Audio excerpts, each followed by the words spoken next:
And it's great to be here, everyone. Let me share my screen.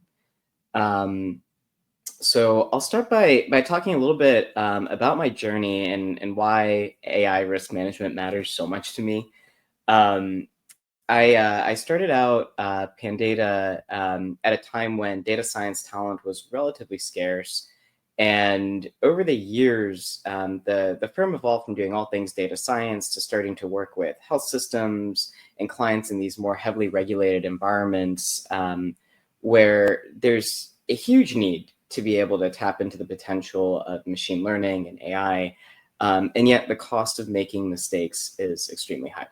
And so I've been on a personal mission for most of my career to try to help organizations not only understand where they can leverage AI to create value, but also how to get ahead of some of the issues that are inherent with AI. And so today, what I want to talk to you all about is going through 4 segments here. The first starting with understanding how AI risk manifests itself.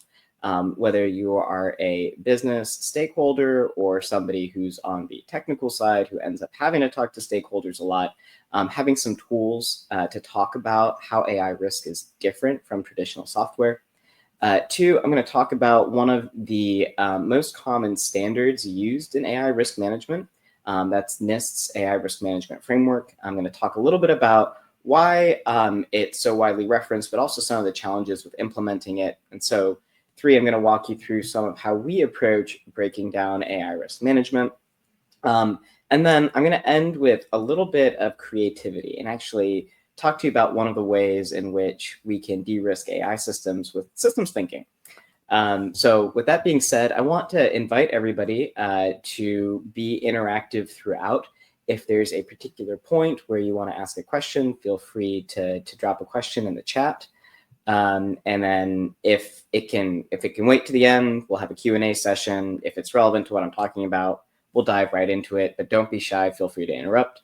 But let's begin. So it's no surprise that there is a lot of hype and a lot of excitement about AI in the enterprise. Just recently, McKinsey released a survey where they polled hundreds of executive leaders of Fortune 500 organizations, and they found that 92% of companies plan to increase their investments in AI this year. And of the executive polled, more than half of them expect a greater than 5% revenue boost. But yet, ironically, fewer than 20% of them so far have actually gained any revenue as a result of using generative AI. And so I want to talk about the elephant in the room, this giant pixelated elephant in the room. There's a lot of promise. There's a lot of potential with AI. We've seen this in the past with machine learning. You've probably seen all sorts of stats, like 80% of AI and ML projects fail. It actually turns out that humans are relatively bad at innovation. It turns out that whenever we're talking about net new technology, we struggle to imagine how it might break. We overestimate how easy it'll be to implement and underestimate the risks that come with it. I want to posit that one of AI's greatest potentials is its also biggest fundamental weakness. We're building technology around software, and I'll give you my definition of AI here, that's designed to do 3 things. The first is it recognizes patterns, and these patterns can be in spreadsheets or documents or images or video or audio. And then 2, we're reacting to those patterns, and that can be traditional machine learning, where we're categorizing how much, what something might be is, what we might be counting, how much of an item might be present. We might be recommending amongst a large set of items. And then what we're doing with generative AI is we're recognizing patterns, and then we're creating net new patterns. And so we can go from now virtually almost any sequence to any other sequence. The most common is going from a prompt to creating text. But there's now video generation, image generation, and multimodal data understanding, which is really exciting when it comes to enterprises unlocking AI on top of data assets like PDFs. Now, if you've taken any statistics class, you might have heard the saying, all models are wrong, some are useful. And this is especially true of how AI learns patterns. I love to use this example whenever I'm talking to executives who might not have spent a lot of time thinking about how AI works under the hood. And I say if we were just trying to create a simple AI solution that tries to recognize the difference between squirrels and cats, and this is the world of examples that we gave it, in all likelihood, the model would start to learn very quickly that if grass is present in the background, it must be a squirrel. I love to use this tool because it really is powerful in illustrating how models learn patterns differently from humans, even though we're looking at the same general type of problem setup. And now this gets more complicated the more complicated the tasks get. And whenever I talk about complexity, I like to think about it in terms of two facets. The first is the underlying data complexity, and then the second is the underlying task complexity. So data complexity starts with spreadsheets, relatively easy to manipulate and query. We move up to documents where we have some techniques and methods. It gets much harder to query images and video and audio. And so the more complex the data is, the harder it is to interact with it and to inspect it.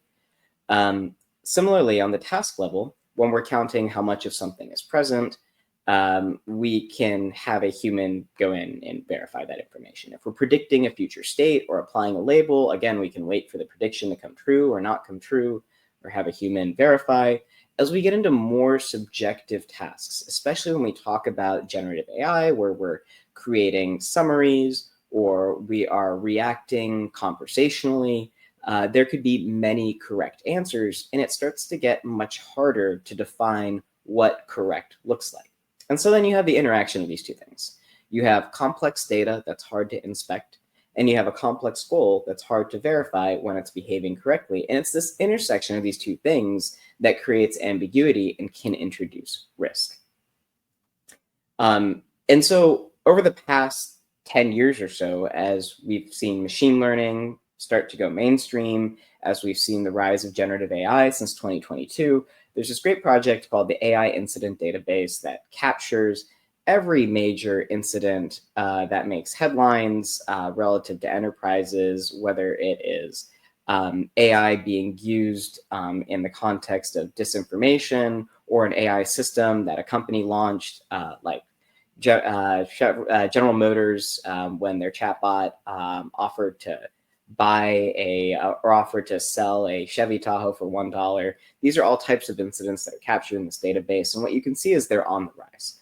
And I think it's a function of two things. One, it's getting a lot easier to build AI systems. It used to be a big engineering challenge in the past. And so now it's a lot easier to take these things to market. And so by virtue of having more solutions in market, we're starting to see more things go wrong, even if we're getting slightly better at managing the risk. And then two, individuals and organizations are now more aware of what AI going wrong looks like. And so they're being reported more often. Nonetheless, these incidents continue to be on the rise. Now, enterprises, they know this. They recognize that AI risks are key to tackle. In fact, in the same McKinsey survey where I talked about how excited these executives were about the potential of AI, you have this Stanford AI Index, which is released around the same time, where executives are citing concerns around inaccuracy, regulatory compliance, and cybersecurity as some of their top concerns with respect to using AI. So what do we do about this? How do we get ahead of it? How do we create peace of mind and the ability to scale with trust? One of the most widely referenced frameworks is this NIST's AI risk management framework. It consists of 3 processes and then one central governing set of organizing principles. And so the steps are map, measure, manage, and then govern. And govern is your process for making sure that the process and the flywheel continues to go. Now, the challenge with the NIST AI risk management framework, if you spend any time with it, is it's relatively vague.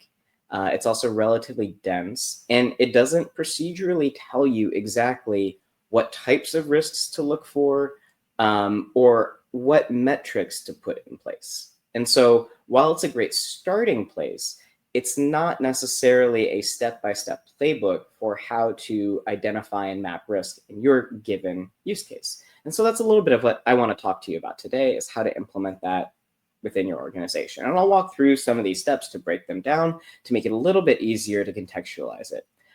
Starting with the mapping phase. And this is where you want to start by triaging and identifying where is AI being used and what types of risks should you be considering. I love to use this analogy. If we think about using AI like using a traffic light when we're driving our cars, we all pretty much know what to do with the green light. There's no issue there. We're going to keep moving. That's your everyday AI usage. We all know what to do with the red light. When we see a red light, we come to a stop. There's no question there. And those are the AI use cases that we don't want to use. We don't want to use AI to crawl social web and gather information against individuals without consent, having their consent. So we all understand some of these restricted AI use cases. The challenge comes in when we talk about the yellow light. And this is where, when you're driving, you have to apply careful consideration. Your yellow light is like the high-risk AI use cases. This is where we might be using AI to prioritize which patients get extra attention to avoid readmissions, for example, in a healthcare setting, or we're talking about a conversational experience that might be used in the context of banking system. And I have a few examples that I'll talk about a little bit later. But it's these high-risk use cases where you really want to stop and think and apply some careful consideration. So how do we learn how to work, or how do we learn how to spot what types of risks are most relevant?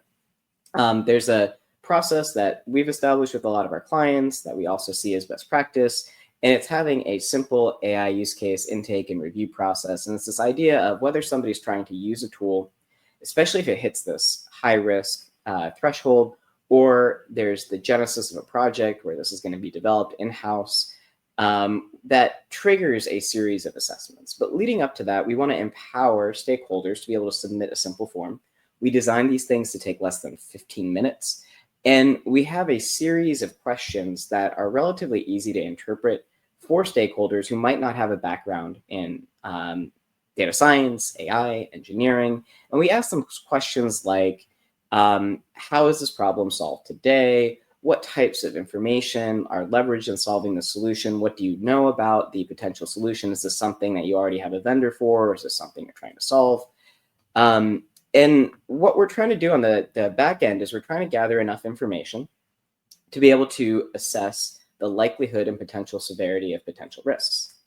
And you don't have to come up with all the risks from scratch. One of the tools that we leverage often are AI risk taxonomies. This is a great example. MIT also has a great database, and you can think of this as a full repository of all the known challenges that exist with respect to potential risks of AI systems and how they might go wrong. And so once you get this intake, you can have somebody on the back end reviewing it and considering, is this an AI application that fits this criteria of high risk? Might there be issues pertaining to privacy or security? Which of these are the most likely to go wrong? And this is where you start to build up your bench of what you want to assess. There are other taxonomies out there. Here's another example one. This is called a harms taxonomy, and this drills down specifically into human and societal impacts. And so you can think about this as a full database of things that could potentially go wrong with an AI system. And the goal here isn't to go through all of this exhaustively, but to consider, with respect to the specific use case, what are the most likely things to go wrong? Could this have reputational impact on the organization? Could this have an impact on end users who are using the system, and there might be disproportionate error rates or prevention or limitation of access to a certain service? And so you don't have to come up with all of this from scratch. You can reference these taxonomies, you can reference these databases, and this really streamlines identifying and triaging what are the most salient risks for a given use case that you need to focus on. Now we get into the interesting bit, and this is, what exactly are we measuring and what exactly are we managing with respect to these AI use cases at various different stages, from when the idea is presented to when it's being used in production. And I would posit that the measure and management stages move relatively iteratively. And this is where we've introduced a new framework that I'm about to walk you through. That makes it a little bit easier to go through these steps. We call this the risks framework. Conveniently spells risks. I'm going to walk through each of the facets of this framework. And then with respect to each, what we're trying to do is we're trying to go upfront with prevention. What are the steps we need to take to mitigate risk ahead of time? Two, detection. Once this is in production, what do we need to be measuring and managing? How do we know when something has gone wrong? And then three, what is our response plan for when a certain risk occurs? How do we escalate? How do we add in human intervention? And so you can think about each one of these steps and risks and come up with a checklist that goes through prevention, detection, and response. So let me start with model reliability. This applies to both traditional machine learning, but also generative AI. And I want to take a moment to talk a little bit about why evaluation and model robustness is actually especially tricky with generative AI.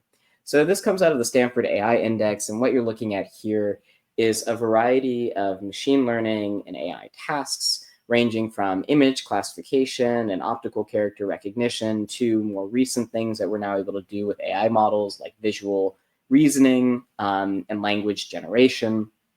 And what you're looking at here is relative to a human baseline on benchmark tests. How much better or effective are these AI models relative to the human baseline? And if you look at a lot of different sources, you see that at a variety of tasks, we're starting to saturate human level performance at a variety of benchmarks. And it appears like these models continue to surpass human expectations. But I want to challenge that a little bit. And I think we're starting to get to a point where we're saturating benchmarks, and the ways in which we're evaluating these models have shorter lifetimes. And so we need to be a little bit more clever about how we're assessing the validity of use of a certain model within a certain context. And just to give you one example of that, there is a benchmark out there that's widely used called Hughes hallucination evaluation model. And it's one model that's used to detect how often a language model is hallucinating given a variety of different prompts. It's done by asking the models questions based off of a variety of different news articles that the models have access to. And in a lot of the more recent models, including Gemini 2, GPT-4o, and O1 Mini, the hallucination rate basically goes down to 1%. It's virtually non-existent. But if you look at this with another benchmark that actually looks at how relevant the response is to the given question and the length required to fully satisfy the question, the benchmark scores drop dramatically. And so we need to be really careful and not just trust benchmarks when it comes to deploying models in production, but actually evaluate, given the current task, how useful are those models at that task. And so there are these 6 categories of evaluation that are really useful to consider when we think about that. I'll walk you through each of these 6 really quickly, but you can again think of this just like the risk taxonomies. Here's your menu of how you might want to evaluate how effective the model is. Starting with operational metrics, this is how long does it take for the model to run, what volume of queries are being run through it, what's the total cost of operating that model. Quality metrics might be how similar is the output to a gold standard response, how are humans evaluating the quality of the results. You could also have model evaluations that are more statistical in nature. Robustness looks at overall accuracy, how grounded is the response in ground truth or the article sources if you're using a generative AI system that's retrieving information. You can have a set of safety metrics. And so these are things that look at the output of the model itself. Does it contain any negative sentiment? Are there any unintended biases that may be included in that response? Or even things that might violate brand guidelines and standards. There are explainability metrics that you can think of as logging various steps in a model's process.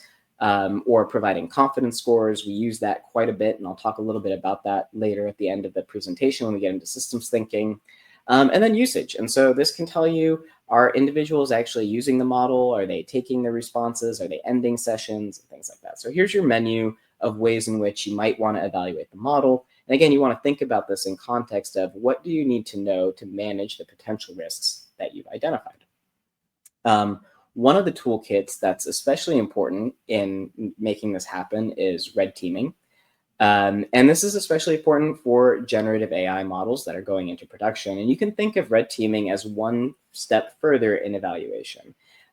This is almost like simulating a whole variety of different ways of interacting with the model that might be slightly unexpected to figure out when the model starts violating its guardrails or behaving in unintended ways. And so a couple of examples here that I love from this graphic are, it's a question that's asking about politics. But if you continue down through the conversation, it starts to now talk about politics. And we've seen quite a few examples of this in action. But again, in your evaluation toolkit, it's really important that as a part of deploying generative AI solutions, that red teaming is a part of it. And if you're adopting a solution from the vendor, you might not be responsible for conducting this, but you want to ask them how they've conducted it and where they've provided a summary of their results with that respect.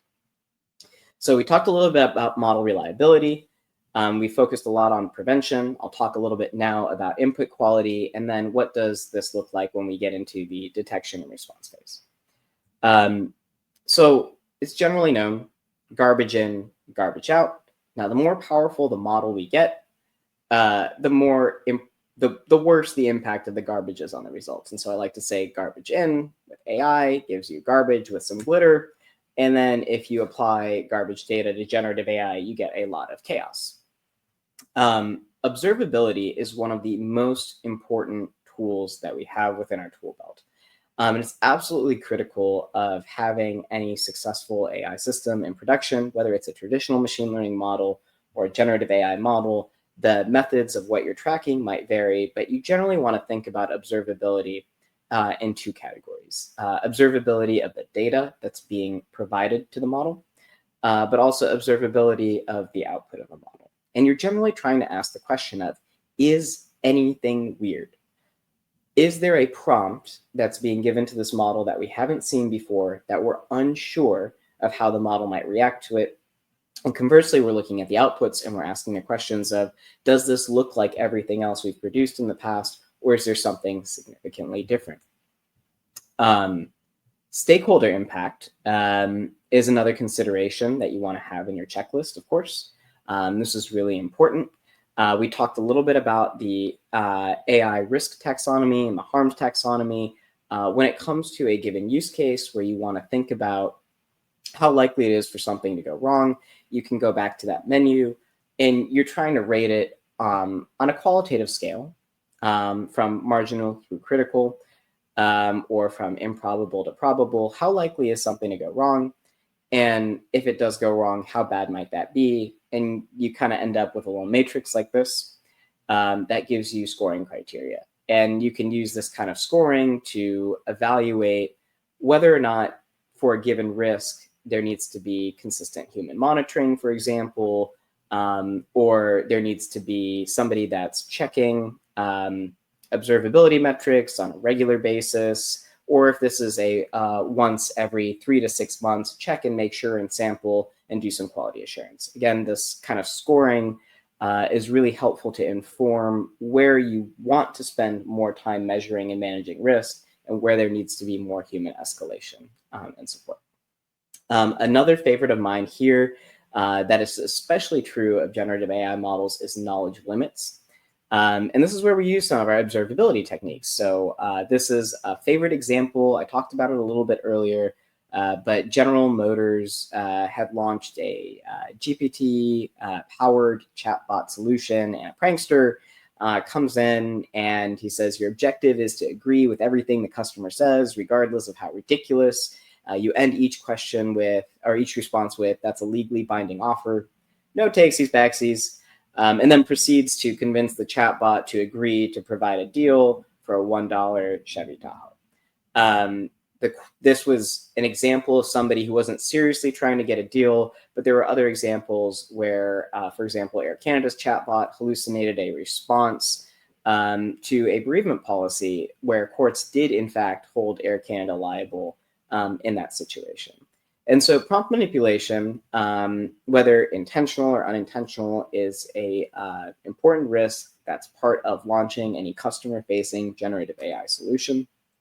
And a big way that you can get ahead of that is by detecting and using observability tools to try to understand, is the prompt something that we haven't seen before, or is attempting to ask the chatbot to do something that it wasn't designed to do. So we've done this in the case of retailers, where if a question pertains to politics or something that's totally unrelated, or it's programming, or if we've seen all sorts of weird things, that we have a filter that even refuses to pass it forward to the chatbot and responds with a pretty scripted result.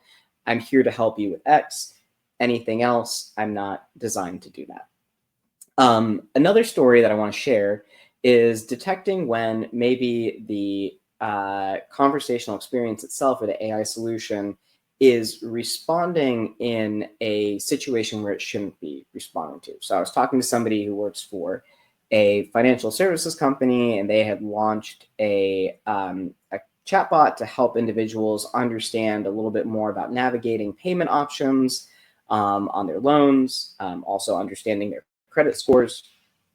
And they audit the conversations from time to time, and one of the things that they saw is somebody was actually using this chatbot for emotional support. They came in, they said, I lost my job. What advice do you have to do to start paying off my loan?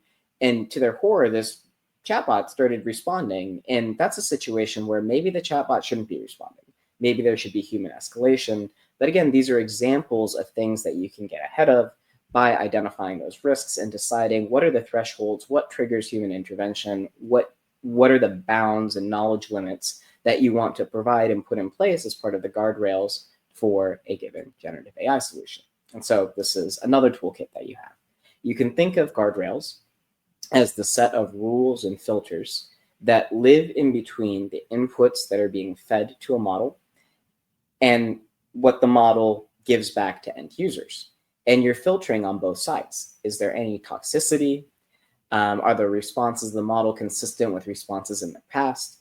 Is there some way that we can vet the accuracy?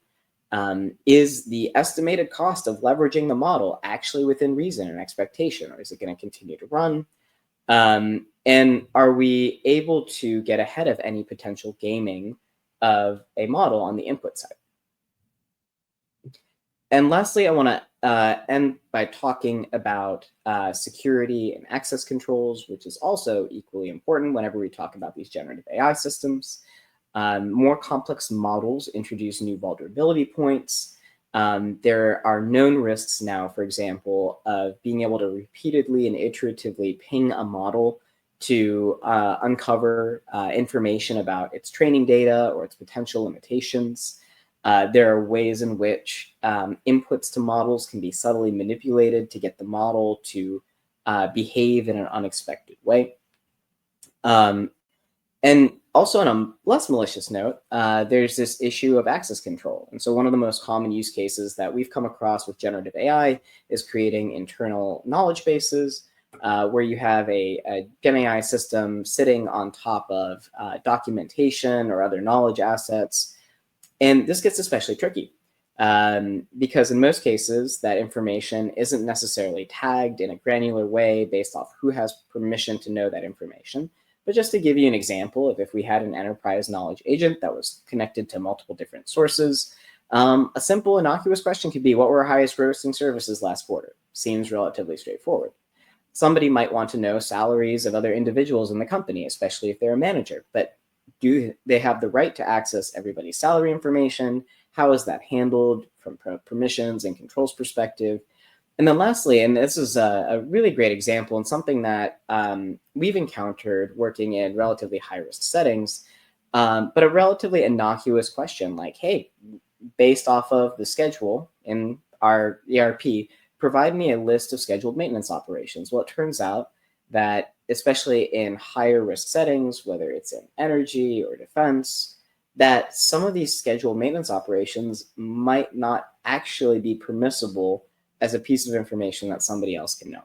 And so a really big part of deploying these generative AI solutions is also understanding at a granular level what are the permissions to access information sources, and relative to the users that are consuming that information, do they have the right to know the information that is being passed along? And do you have the mechanisms in place to be able to detect that? So putting this all together, you have the risks framework, you have model reliability, input quality, stakeholder impact, knowledge limits, security, and access. And for each of these, you're trying to go through, do we have a method to prevent something going wrong? Do we have a method to detect when something goes wrong? And lastly, how do we want to design an intervention and response? And how do we want to balance what the AI is doing relative to what humans do? Now, let's talk a little bit about governance. And so this is creating a culture of risk management. And one of my favorite topics to talk about is how do we make sure that once we've set up this system, that it continues to work well. I love to share this little fact, but the word audit comes from the Latin word audire. And in the medieval times, we had audits where individuals are not commonly literate. And so auditors would actually listen to records to verify whether or not records matched up. And so we've been doing auditing for some time. Audire means to listen and to examine with careful attention. And that's exactly what AI auditing is. I'm going to talk to you a little bit about that. But before I go there, I want to share that this isn't new. We've been doing model quality assurance for quite some time. SR 11.7 was introduced in the wake by the Federal Reserve in the wake of the financial crisis of 2009. This was introduced in 2011 with the purpose of having a more rigorous way with which we evaluate models that were being used to approve loans. And this was to avoid providing loans that were too risky. And so there were 6 basic steps that were a part of SR 11.7. But the first is having model documentation. The second is having an independent validation of how the model was designed, having established ongoing validation, including any times that there are significant changes made to the model, for confirming that the model is being used exactly for the intent with which it was created and not being repurposed inappropriately, and having checks and balances around that.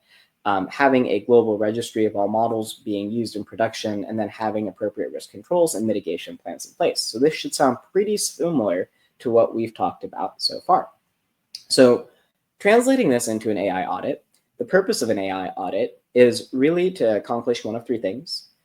Compliance with specific laws, whether it's the emerging EU AI Act, or other liability laws like the recent Digital Services Act that rebrands product harm from AI systems as a valid harm. 2, it could be complying with industry standards, and so aligning your process with NIST's AI risk management framework, which we went through, or just more generally, your enterprise standard operating procedures. And the way in which you do that is you have an independent review. So basically, it has to be a team that's different from the team that built the model. You don't get to check your own homework. You are evaluating deviations from a base mode of operating that we've established once we've gone through that risks checklist. And then you introduce corrective action. So how do you want to get ahead of that? What escalation needs to be in place?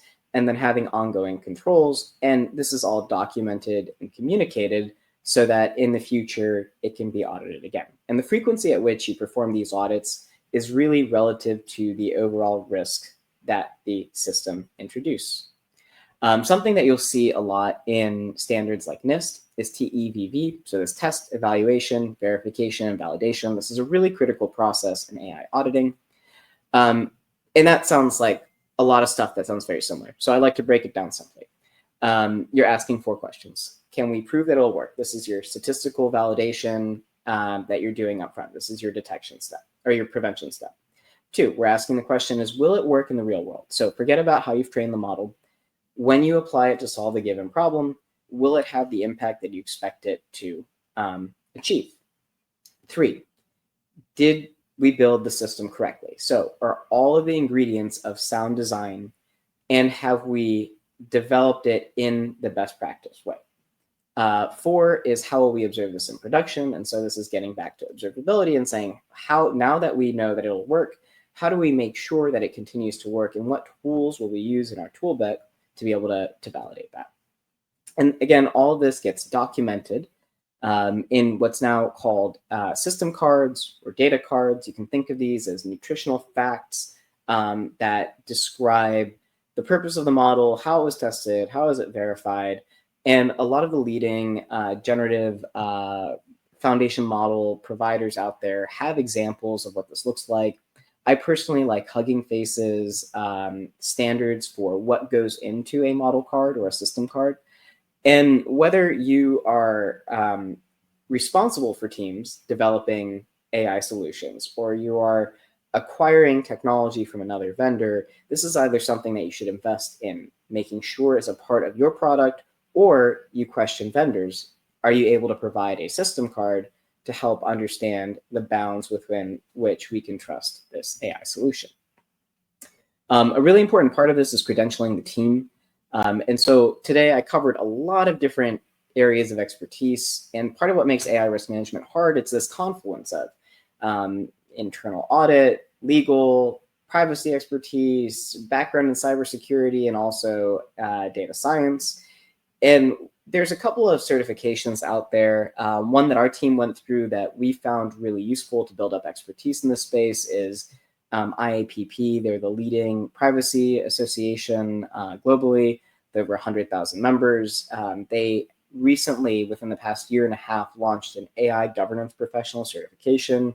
We had 8 of our team members go through it, and it was really helpful in being able to bridge the gap. And so you can come to the table from any one of these backgrounds, and you go through these certifications, and it doesn't make you an expert in all of them, but it does create the foundation where you now know how to ask the right questions to be able to assist in collaborating with other areas of expertise in this kind of circle.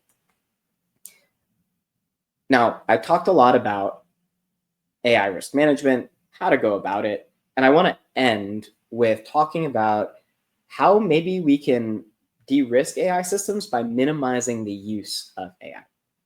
So at the start of the presentation, we talked about one of the fundamental limitations of AI and machine learning solutions is that they are going to make mistakes some amount of the time. One thing that we can actually do, and that we increasingly do, is we're able to actually detect what are some of the reasons that cause the model to behave poorly.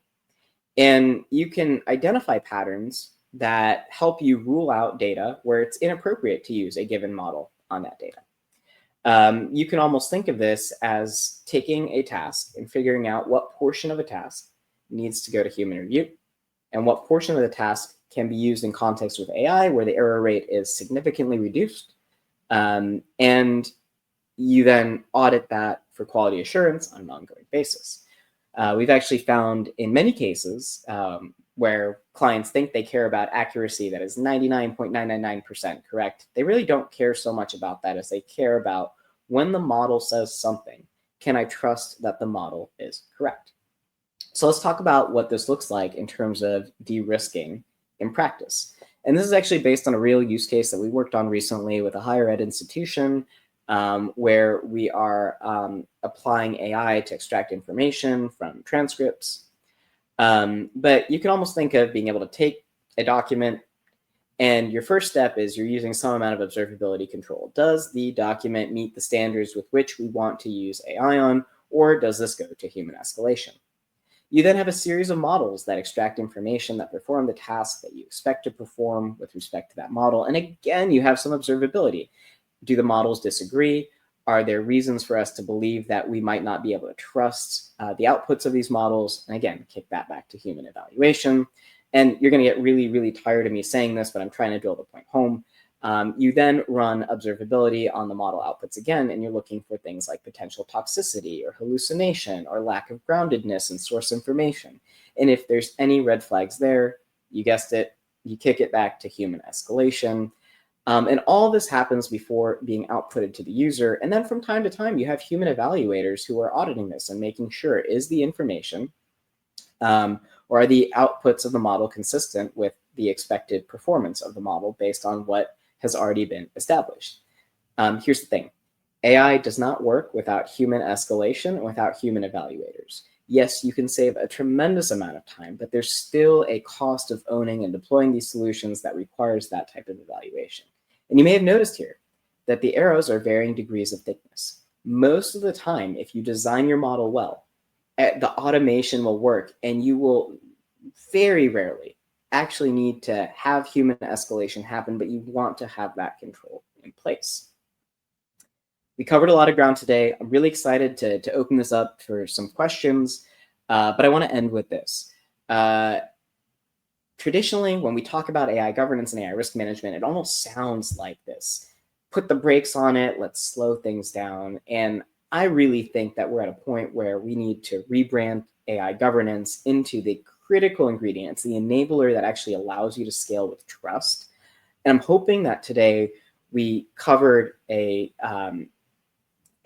good basis for you to be able to start having meaningful conversations within your organization about how you talk about risk and how you're able to enable bringing some of these yellow light AI use cases that are really valuable into production while having peace of mind that there are fail safes and quality control plans in place to be able to trust that system.